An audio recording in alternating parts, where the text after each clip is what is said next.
Pertama memang situasi sekarang ini mencekam ya, karena peristiwa demo di DPR yang menimbulkan banyak korban dan kerusuhan yang meluas di seluruh tanah air, sehingga harus segera diselesaikan oleh pihak yang berwenang dan berwajib.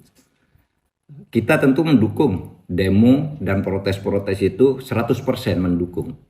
Jika ada ketidakpuasan atau anggapan kesalahan dari para pengelola pemerintahan dan lembaga-lembaga politik, kita setuju, perkeras saja protes.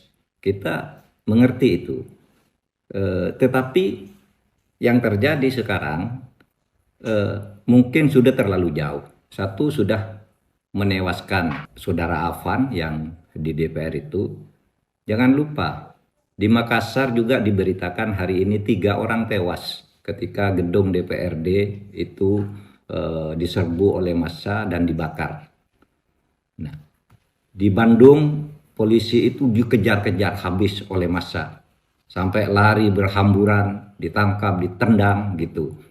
Itu sudah tidak sehat. Tetapi juga di gerbang Pemuda Sentral di Jakarta ada video beredar sekelompok brimob menangkap seseorang yang sedang demo, lalu dibawa ke flyover, dia sendirian dikeroyok, ditendang dan dipukul rame-rame.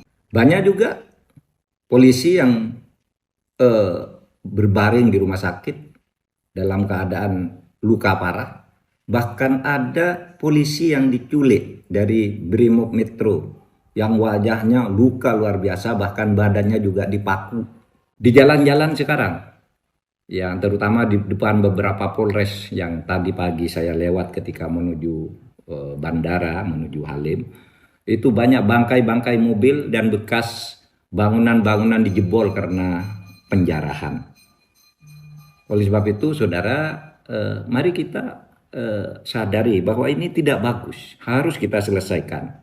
Para demonstran, saya tetap mendukung, tapi mari terukur juga agar negara ini selamat. Kepada petugas lapangan juga supaya tidak sewenang-wenang. Saya paham petugas lapangan itu terjepit. Di satu sisi dia harus bertugas mengamankan situasi, misalnya tidak boleh sampai pagar DPR itu jebol atau pintu-pintu tertentu di DPR jebol. Itu saya memahami, itu tugas aparat yang merupakan perintah dari atasan. Tapi juga dia di lapangan menghadapi massa yang sudah mulai sangat marah. Nah, oleh sebab itu ini yang harus bertanggung jawab adalah atasan dalam memberi komando itu supaya cermat dari waktu ke waktu gitu. Jangan sampai terjadi korban di kalangan aparat dan rakyat. Yang saya lihat sekarang ini terjadi bentrokan antara rakyat melawan aparat. Padahal aparat itu hanya menerima tugas, tidak ikut mengambil keputusan politik. Jadi korban. Polisi jadi korban. Rakyat jadi korban. Oleh sebab itu ini harus diselesaikan. Masalah utamanya apa? Ya. Masalah utama yang kita lihat itu adalah akumulasi kekecewaan memang. Ya, apa akumulasi kekecewaan itu? Kebijakan-kebijakan pemerintah yang banyak sekali menimbulkan protes di berbagai bidang. Ya, dan hampir setiap saat protes-protes itu muncul, tetapi penyelesaiannya tidak jelas. Hanya seperti ngasih permen lalu timbul lagi kebijakan-kebijakan yang menjadi persoalan baru bagi masyarakat. Kemudian banyak politisi yang arogan, tidak punya empati terhadap kehidupan masyarakat, sehingga menimbulkan reaksi yang kemudian memanas.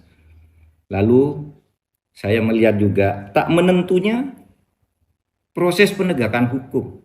Ada yang jalan, ada yang tidak, ada yang hanya masalah sepele aja tidak bisa diselesaikan, ada yang besar diumumkan tetapi kemudian tindak lanjutnya tidak jelas. Ada pejabat-pejabat yang oleh masyarakat diyakini atau punya indikasi dia punya catatan korupsi, tapi berkeliaran terus memerintah dan membuat kebijakan dan sebagainya. Nah, ini supaya diselesaikan agar tidak semakin rumit. Negara ini adalah milik kita bersama. Wahai seluruh rakyat, aparat itu bukan musuh Anda. wahai aparat, rakyat itu bukan musuh Anda. Anda harus menanggung akibat karena kebijakan-kebijakan dan para pejabat dan pemimpin yang korup sebenarnya. Dan penyelesaiannya harus di sini. Terima kasih.